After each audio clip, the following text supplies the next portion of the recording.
Welcome welcome welcome. प्रभु में आपका फिर से स्वागत करता हूं। आज हम बात करेंगे दिव्य जीवन कैसे संतुष्ट करें, क्योंकि यह बहुत ही ज़रूरी है। क्योंकि हमने सही और गलत के बारे में जो जानकारी हासिल की है और जीवन के सिद्धांत के बारे में जो हमने शिक्षा ली है, उसी का ये अगला भाग है जो आपको आज बहुत ही ज़्यादा आशीषित करेगा। क्योंकि जब तक हमारा दिव्य जीवन संतुष्ट नहीं होगा, जब तक हमारा मसीही जीवन संतुष्ट नहीं होगा, तब तक हम आगे बढ़ नहीं सकते हैं और वो एक अच्छा जीवन नहीं होगा। संतुष्टि एक अच्छा जीवन होता है। आज हम इन्हीं पर बातचीत करेंगे और यह आपको बहुत ही पसंद आने वाला है। तो मैंने आपसे बात की थी कि मसीही जीवन जीने के दो सिद्धांत हैं। पाप का सिद्धांत हम पहले ही छोड़ चुके हैं और हमारे पास रह जाते हैं दो सिद्धांत। पहला सिद्धांत जो सही और गलत का है और दूसरा सिद्धांत है मसीही जीवन का सिद्धांत। यह जीवन का पेड़ है जिसे हमने चुना है। मैंने आपको बताया था कि सही और गलत एक अच्छा पेड़ नहीं है, क्योंकि उसमें श्राप है। जब जब आप उस पेड़ का फल खाओगे, जब जब आप सही या गलत से किसी को परखोगे या किसी को गलत ठहराओगे या किसी को सही ठहराओगे या आप बाहरी न्याय करेंगे, आपका जो जीवन है जिसे आप मसीही जीवन कहते हैं, वो मसीही जीवन नहीं है। वो वास्तव में सही और गलत के पेड़ के द्वारा आया हुआ एक जीवन है। हालेलुया। मसीही जीवन सबसे अलग है। मसीही जीवन बिल्कुल डिफरेंट है। हालेलुया। अब जो कि आपने पिछली बार ये मेरे साथ वादा किया था कि मैं कभी भी सही और गलत के द्वारा किसी को नहीं परखूंगा, बल्कि मैं केवल एक मसीही जीवन जीऊंगा और जीवन के वृक्ष से ही फल खाऊंगा। जीवन के वृक्ष को ही मैं अपनाऊंगा, उसकी पत्तियां दबा के काम आएंगी। वह जीवन का जो वृक्ष है वही मेरा सब कुछ है। आपने मेरे साथ ये वादा किया था। आज हम इसी के आगे सीखने वाले हैं, इस दिव्य जीवन के बारे में सीखने वाले हैं। यह आपको आशीषित करेगा। बहुत ही शॉर्ट टॉपिक है पर आपको बहुत ही ज्यादा ब्लेस करेगा। हम प्रभु को धन्यवाद करें। प्रभु, मैं तेरा धन्यवाद करता हूँ इस क्षण के लिए, तेरा धन्यवाद करता हूँ इस टीचिंग के लिए, मैं तेरा धन्यवाद करता हूँ। मैं चाहता हूँ कि इस टीचिंग के माध्यम से तू उन लोगों से बातें कर जिन्हें इसकी जरूरत है, जिन्हें प्रभु जरूरत है कि वो तुझसे बात करें। वो ये चाहते हैं कि वो तेरी आवाज को सुने। आज इस टीचिंग के माध्यम से तू उनसे बात कर, उन्हें शिक्षा दे और उन्हें आगाह कर और मसीही जीवन में उन्हें तैयार कर पिता, ताकि वो एक जो नई सृष्टि उन्हें मिली है उस नई सृष्टि को एक अच्छी तरह से जी पाए। जैसा यीशु तू चाहता था वैसा ही वो जी पाए। पिता, आज की टीचिंग के माध्यम से इनकी सहायता कर। पिता की महिमा के लिए प्रभु यीशु के नाम में हम तुझे आदर और महिमा और सम्मान देते हैं। आमीन और आमीन। हालेलुया। मैं एक वचन को पढ़ूंगा और वो वचन आपको बहुत ही ज्यादा आशीषित करने जा रहा है। और मेरे साथ अपनी बाइबल को निकालो। मत्ती रचित सुसमाचार अध्याय 17 वचन 1 से 5। इसमें लिखा है, 6 दिन के बाद यीशु ने पतरस और याकूब और उसके भाई यूहन्ना को साथ लिया और उन्हें एकांत में किसी ऊंचे पहाड़ पर ले गया। वहां उनके सामने उसका रूपांतरण हुआ और उसका मुंह सूर्य के समान चमका और उसका वस्त्र ज्योति के समान उजला हो गया। और मूसा और एलिय्याह उसके साथ बातें करते हुए उन्हें दिखाई दिए। मैं वचन 4 को मिस छोड़ रहा हूं और वचन 5 पर डायरेक्ट आता हूं। लिखा है, वह बोल ही रहा था कि एक उजले बादल ने उन्हें छा लिया और उस बादल में से यह शब्द निकला, यह मेरा प्रिय पुत्र है जिससे मैं प्रसन्न हूं, इसकी सुनो। हालेलुया। यहां पर प्रभु का वचन क्या कहता है? यीशु मसीह पतरस और याकूब और उसके भाई यूहन्ना को साथ लेकर एक पर्वत पर जाते हैं और उस पहाड़ पर चढ़ जाते हैं।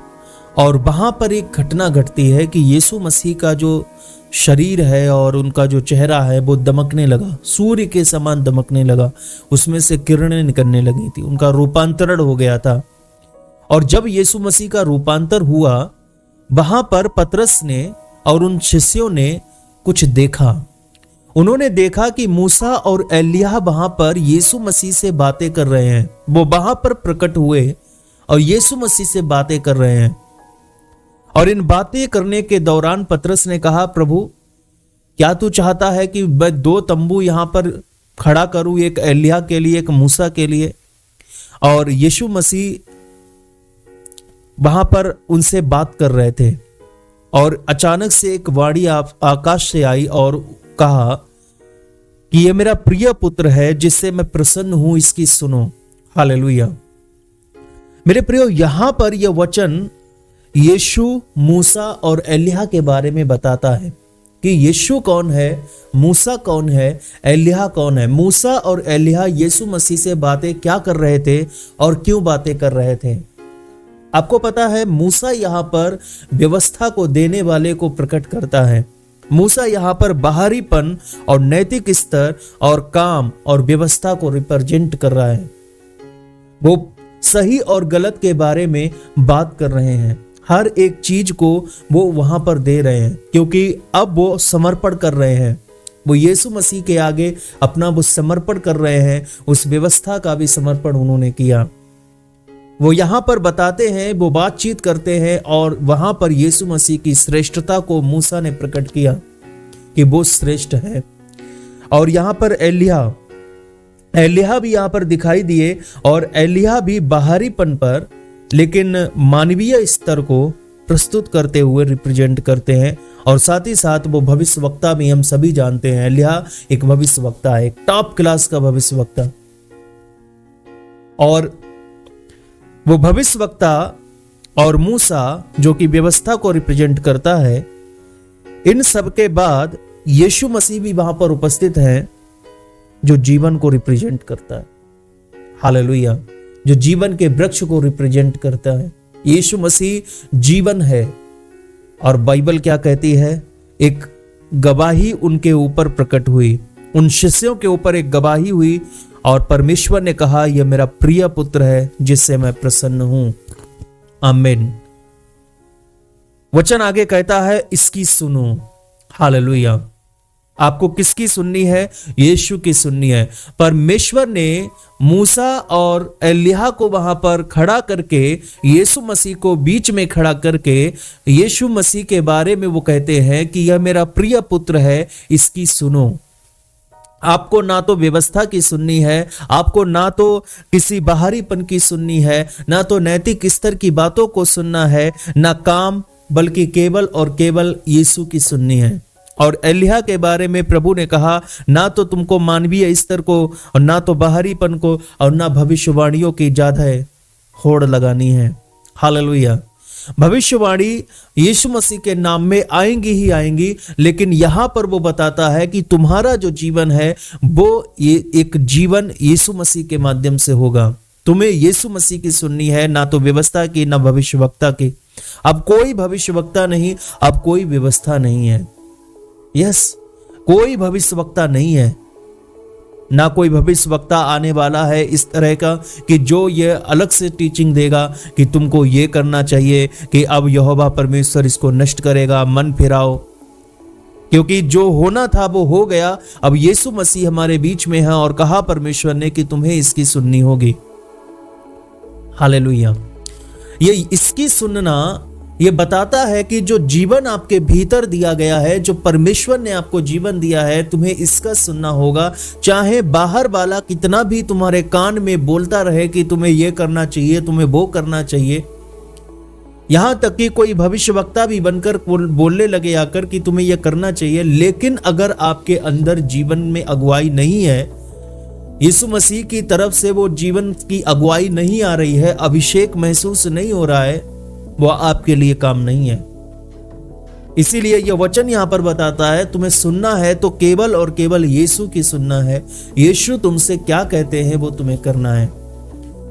भले ही लोगों के लिए वो गलत काम क्यों ना हो, भले ही लोग उसके लिए मना क्यों ना करें कि तुम्हें यह नहीं करना चाहिए क्योंकि यह मुझे नहीं लगता कि यह काम का आइडिया होगा, और आप फंस जाओगे। लेकिन अपने हृदय की बात को सुनना है कि क्या मेरी अगुवाई हो रही है, क्या मुझे ये सब काम करना चाहिए, क्या मुझे ये होना चाहिए, होने देना चाहिए। ये सारी चीजों में परमेश्वर यीशु आपकी अगुवाई करेंगे, क्योंकि यीशु की हमें सुनना होगा कि यीशु क्या चाहता है, यीशु का जीवन क्या चाहता है। हालेलुया। मसीहत जीवन का पेड़ व्यवस्था या भविष्यवक्ता द्वारा नहीं टिकता है। मसीहत में केवल और केवल यीशु ही है, जीवन का पेड़ है। हालेलुया। जिसे हम स्वीकृति दे देते हैं पर हमारे भीतर का जीवन उसको अस्वीकृत कर रहा है, तो वो हमें नहीं चाहिए, क्योंकि वो परमेश्वर है और वो आपके अंदर उसको उस बात को अस्वीकार कर रहा है जिसे आपने स्वीकृति दी है। हालेलुया। तो मैं आपको बताना चाहता हूं कि हमारा जो दिव्य जीवन है, जो मसीही जीवन है, ये संतुष्ट होना चाहिए, ये सेटिस्फाई होना चाहिए। अगर आपका जीवन सेटिस्फाई नहीं है किसी काम से, तो परमेश्वर उसके लिए आपकी अगुवाई नहीं कर रहा है। आपका जीवन हर एक काम के लिए सेटिस्फाई होना चाहिए। आपको वो आनंद मिलना चाहिए जिस आनंद की बात प्रभु यीशु मसीह ने की है। हालेलुया। इसीलिए हमें भटकना नहीं है, केवल यीशु में चलना है। अगर हमारा दिव्य जीवन सेटिस्फाई नहीं होता है तो वो काम हमें नहीं करना है। हमारा दिव्य जीवन सेटिस्फाई होना चाहिए, ये हमारा जीवन संतुष्ट होना चाहिए। ये संतुष्टि के लिए है। 2 भाई थे और 2 भाई बहुत ही अच्छे मसीही थे। उनका खेत ऊपर टॉप पर पहाड़ियों पर था और गर्मियों का मौसम था। उन्हें अपने खेत में पानी भरना था फसल के लिए, और बाकी लोगों का जो खेत था वो नीचे की ओर था। उन्होंने सारे दिन मेहनत की और खेत में पानी भर दिया, और शाम में जब वो घर चले गए तो उनका जो पड़ोसी था जिसका खेत नीचे था वो आया और उसने उस नाले में छेद कर दिया और खेत से पानी रिस कर उनके खेत में चला गया। और उसके बाद सुबह जब देखा कि खेत खाली है तो उनको बहुत बुरा लगा। उन्होंने कहा कोई बात नहीं, हम मसीही हैं, हमें किसी से झगड़ना नहीं चाहिए। फिर उन्होंने मेहनत की और फिर पानी भर दिया, और फिर उस पड़ोसी ने यही काम किया, फिर से पानी नीचे उसके खेत में चला गया और फिर उसका खेत खाली हो गया। जब ये 5-6 दिन 7 दिन हो गए तो उन्होंने कहा कि हम क्या करें। वो परेशान होने लगे थे, और चूंकि वो मसीही थे इसीलिए वो डर रहे थे कि कोई पाप ना हो जाए, हमें नाराज नहीं होना चाहिए, हमें हमेशा सह लेना चाहिए, हमें सहते रहना चाहिए, यही हमारा एक मसीही जीवन है। वो पूरा कोशिश कर रहे थे कि मैं एक अच्छा मसीही जीवन जीऊं। बाद में जब उनसे नहीं रहा गया तो उन्होंने कहा मुझे अपने पास्टर से बात करना चाहिए। जब वो गए तो एक भाई से मिले, और वो भाई एक अच्छा मसीही था और उसको सारी बात बताई और कहा कि मैं 5-6 दिन से ये सब मेरे साथ घटना हो रही है और मैं इसको सह रहा हूँ। सहने के बाद भी पता नहीं क्यों मुझे संतुष्टि नहीं मिल रही है। मैं इतना सहता हूँ फिर भी मुझे आराम नहीं मिल रहा। मुझे तो खुशी होनी चाहिए कि मैंने यीशु मसीह के कारण सबको सहा है, वो खुशी मुझे क्यों नहीं महसूस हो रही है। तो उस भाई ने कहा, जो कि एक अच्छा जानकार था और वो समझ रहा था कि भाई क्या चाहते, इनके अंदर क्या कमी है, वो अच्छी तरह से समझ रहा था। तो उसने कहा तुमने सही तरह से नहीं सहा, तुमको अच्छे से सहना चाहिए। तुम जो रोज सहते हो इसकी अपेक्षा तुम एक काम करो, इस बार जाना और पहले उस पड़ोसी का खेत भर देना जो तुम्हारा खेत में छेद करके, नाले में छेद करके पानी को ले रहा है, पहले उसका खेत भर देना, उसके बाद अपना खेत भरना। वो भाई मान गए और चले गए, और सबसे पहले अगली सुबह जल्दी सुबह उठे और उसने पड़ोसी का खेत पहले भर दिया। पड़ोसी का खेत भरने के बाद उन्होंने अपना खेत भरा, और उन भाइयों के अंदर एक संतुष्टि हुई। उन भाइयों के अंदर बहुत ही ज्यादा सेटिस्फैक्शन हुआ। उन्होंने कहा ऐसा अनुभूति मुझे पहले कभी नहीं हुई थी जैसी अनुभूति आज मुझे हुई है। तो ये उनको सेटिस्फैक्शन मिला, ये मसीही जीवन है। और जब पड़ोसी ने देखा कि मेरा खेत भर दिया गया है, वो उन 2 भाइयों के पास आए और उसने गिड़गिड़ाकर उनसे क्षमा मांगी।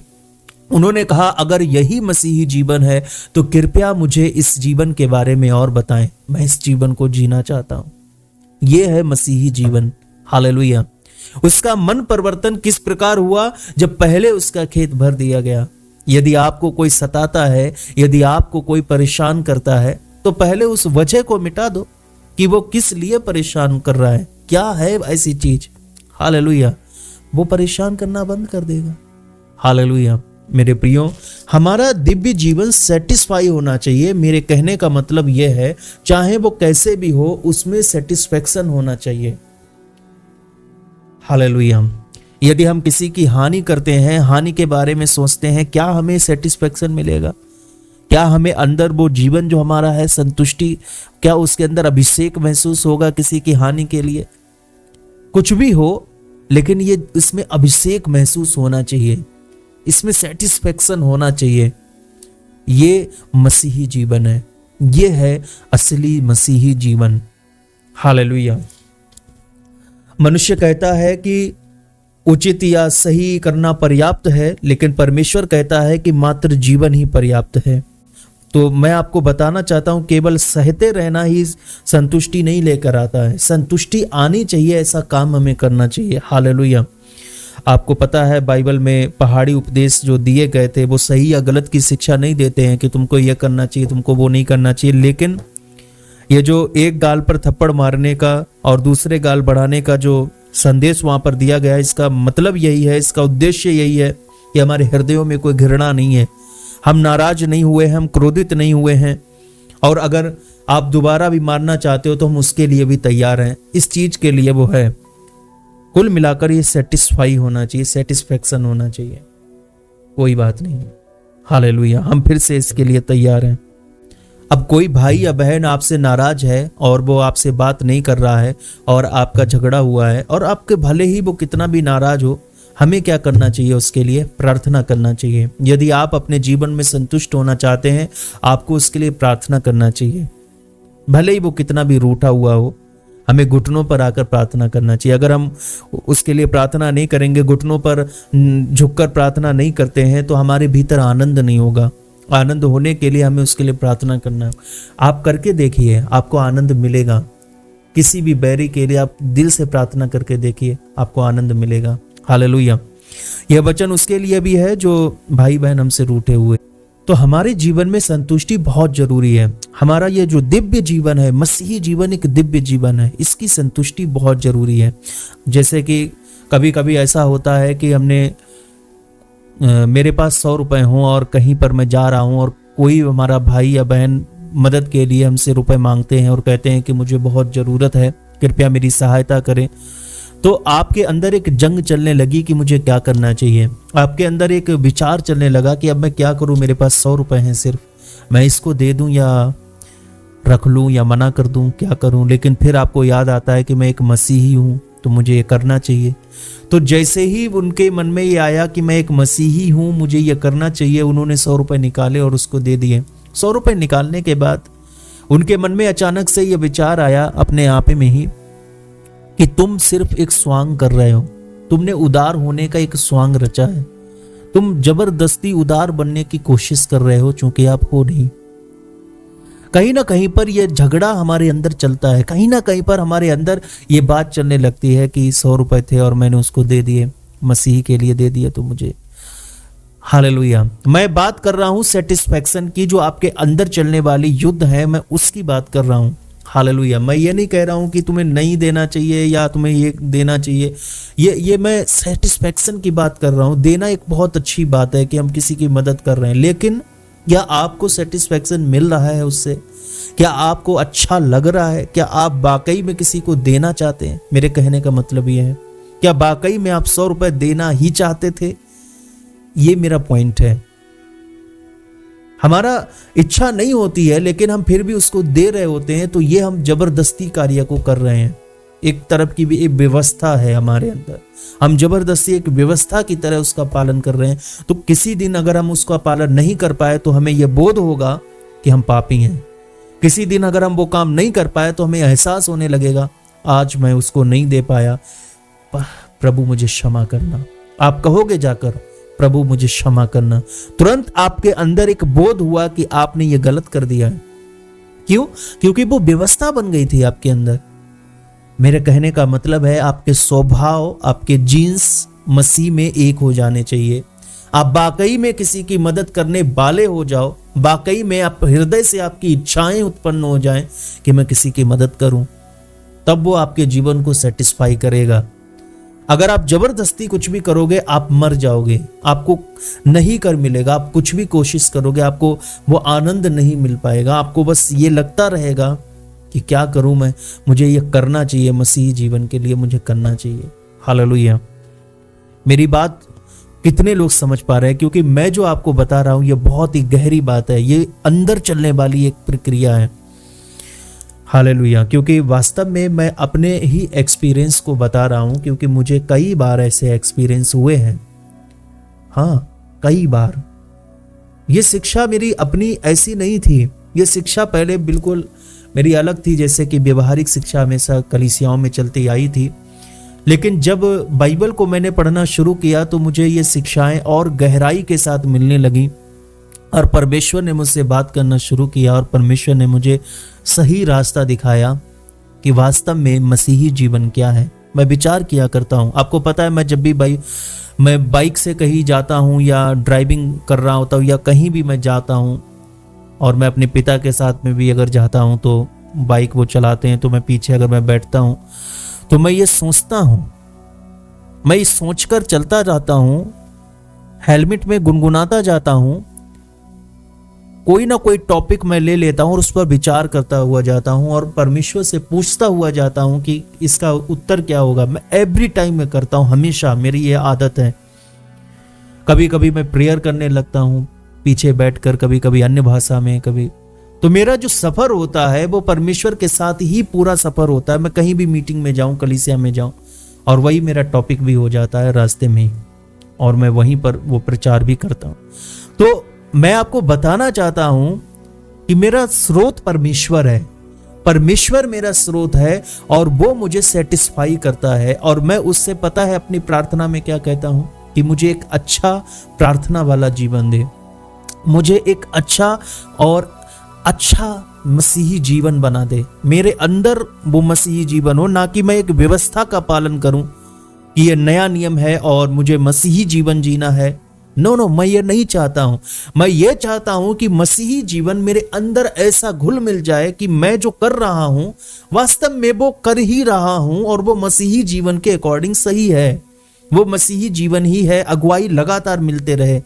मेरे कहने का मतलब ये है, ना कि मैं इसको एक व्यवस्था की तरह अपने अंदर इंस्टॉल करूं और कहूं कि मुझे इसके अकॉर्डिंग करना ही पड़ेगा। हालेलुया। मैं चाहता हूं कि आप वही बन जाएं जो परमेश्वर आपको बनाना चाहता है, क्योंकि बाइबल यह कहती है कि आप मसीह के स्वरूप में हो जाओगे।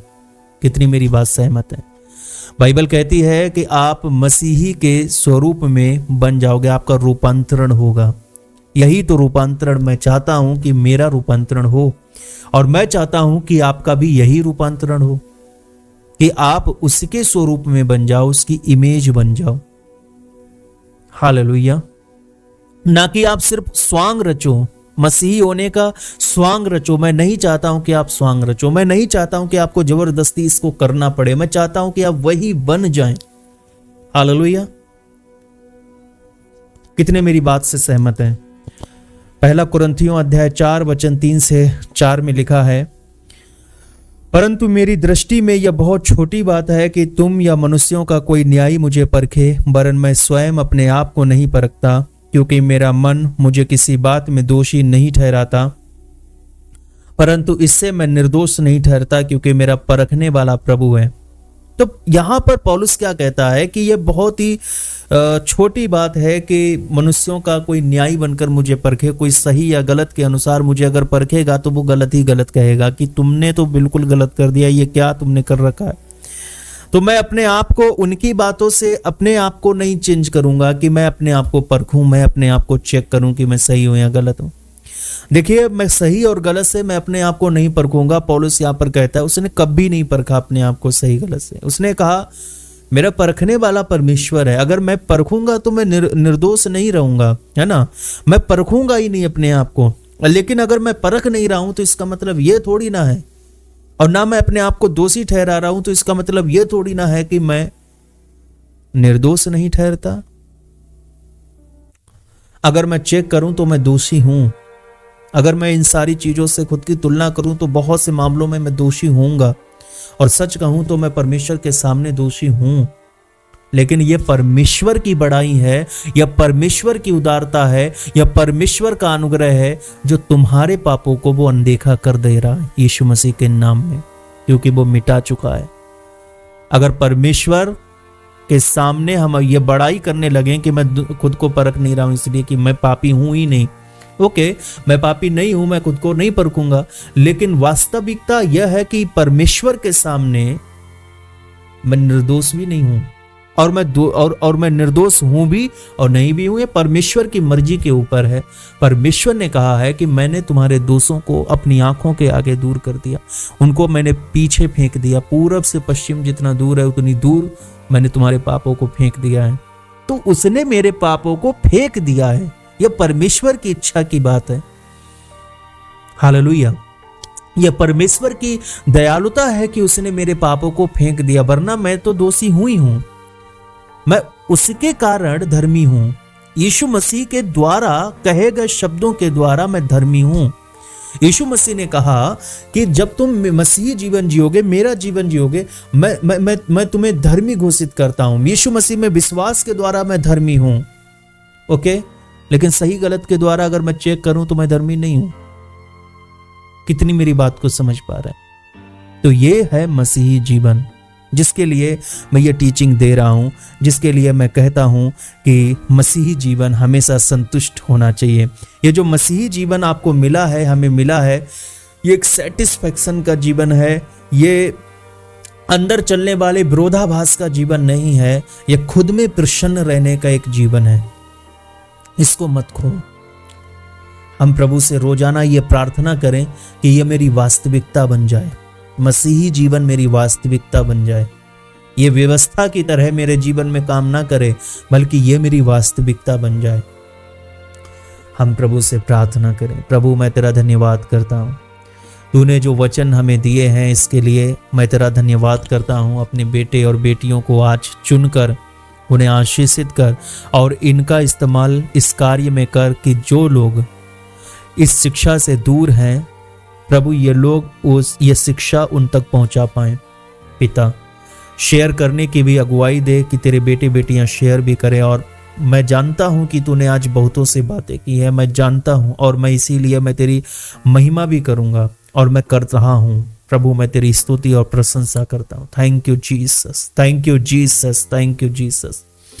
पिता, हे अब्बा, हे पिता, हे प्रभु, मैं प्रार्थना करता हूं जितनों ने आज ये शिक्षा को सुना है उनको तू चंगा कर, उनके आत्मा को हील कर, उनके शरीर को भी हील कर। प्रभु यीशु, ये जो शिक्षा है ये इनका जीवन बन जाए, ये जो शिक्षा है ये इनका व्यवहारिक जीवन बन जाए, इन्हें करना ना पड़े बल्कि ये स्वयं वैसे ही हो जाएं जैसा बाइबल हमें बताती है, यीशु मसीह के रूप में। ये लोग प्रभु तेरे रूप में हो पाए, जैसा तूने बनाया है उत्पत्ति में, जैसा लिखा है वैसा ही, जैसा तूने बनाया वैसा ही हो जाए। और ये यीशु मसीह के नाम में हो ही जाएगा, यीशु मसीह के नाम में हो चुका है। मैं विश्वास करता हूं इस शिक्षा को आज तूने अपने बेटे बेटियों को इसलिए दिया है, इसका उद्देश्य ही यही है कि तू इन्हें रूपांतरित करे। प्रभु तेरा धन्यवाद करता हूं, तू अद्भुत है। तेरे नाम की स्तुति और महिमा मैं करता हूं। इनकी दैनिक जरूरतों को तू पूरा कर, इनकी हर चिंताओं को तू दूर कर, जो डेली नीड्स हैं प्रभु वो पूरी हों और इन्हें भरपूरी मिले और सेटिस्फैक्शन वाला जीवन मिले, एक मसीही जीवन। पिता, हम तेरी स्तुति और महिमा करते हैं। आदर, महिमा, जलाल प्रभु तेरा है, यीशु मसीह के नाम में। आमीन और आमीन। हालेलुया। अब यह परमेश्वर के राज्य में बोने का समय है। मैं चाहता हूं कि स्क्रीन पर दी गई जानकारी पर आप जरूर बीज बोएं। और बीज बोना, मैं फिर से बताऊंगा कि ये एक अगुवाई है जो परमेश्वर आपके भीतर करता है। कितने लोगों के भीतर ये अगुवाई हो रही है कि आप परमेश्वर के राज्य के लिए बीज बोएं, और कितने लोगों के अंदर शेयर करने की अगुवाई हो रही है। जो अगुवाई आपको मिल रही है वही करें और प्रभु आपको आशीषित करेगा। मिलते हैं नई टीचिंग के साथ। शालोम।